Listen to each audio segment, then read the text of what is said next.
ಈ ಹೆಣ್ಮಗಳನ್ನ ನಾವು ಈ ಹೆಣ್ಮಗಳು ಏನು ಪೋಸ್ಟ್ ಮಾರ್ಟಮ್ಗೆ ಇವತ್ತು ನಿನ್ನೆ ಒಂದು 6 ಗಂಟೆ ಮೇಲೆ ಸಂಜೆ 6 ಗಂಟೆಗೆ ಕಳಿಸ್ತು ಹಾಸನ್ಗೆ ಪೋಸ್ಟ್ ಮಾರ್ಟಮ್ಗೆ ಹೋಗಲಿ ಅಂತ. ಇಲ್ಲಿ ನಮಗೆ ಸಂಶಯ ಬಂದು ಡೌಟ್ ಬಂದು ಅಲ್ಲಿ ಕಳಿಸ್ತು. ಅಲ್ಲಿ 9:30 ಹೋಗಿದ್ದೀವಿ ನಾವು. ಬೆಳಿಗ್ಗೆ 9:30 ಹೋದ್ರೆ ನಾವು ಒಂದು 50 ಜನ ಇದ್ದೀವಿ, ಅವ್ರ ಸಂಬಂಧಿಕರು ಎಲ್ಲರೂ ಇದ್ದೀವಿ, ಎಲ್ಲ ಸಂಘಟನೆಯವರೆಲ್ಲ ಇದ್ದೀವಿ.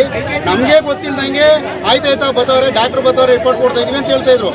ಆಮೇಲೆ ಏನಾಯಿತು ಅಂದರೆ ನಮಗೆ ಗೊತ್ತಿಲ್ಲದಂಗೆ ಇವರು ರಿಪೋರ್ಟಲ್ಲಿ ಇವರು ಆಗಲೇ ಪೋಸ್ಟ್ ಮಾರ್ಟಮ್ ಮಾಡಿ ಮುಗಿಸ್ಬಿಟ್ಟು ಎಲ್ಲೋ ಕೇಳೋಕ್ಕೆ ಅಂತ ಹೋಯ್ತಿದ್ವಿ. ಆಗಲೇ ಆಂಬುಲೆನ್ಸಲ್ಲಿ ಹಾಕೊಂಡು ಬಾಡಿ ಮೇಕ್ ಬಂದೈತೆ. ಮೇಲೆ ಬಂದಮೇಲೆ ನಾವು ಮತ್ತೆ ಹುಡುಗರು ನೋಡಿ ಇಲ್ಲ ಹಣ ಬಾಡಿ ಆಗಲೇ ಹೋಯ್ತೈತೆ ಕಣ ಅಂತ ಮತ್ತೆ ಕೆಳಗೆ ಕರೆಸಿ ಮತ್ತೆ ರಿಪೋರ್ಟ್ ಪೋಸ್ಟ್ ಮಾರ್ಟಮ್ ಮಾಡಿಸಿ ಮತ್ತೆ ಇದು ಮಾಡಿದ್ಮೇಲೆ ಇವರು ಈಗ ಅಲ್ಲೇ ಬೇರೆ ಥರ ನಡ್ಕೊಳ್ಳೋರೆ.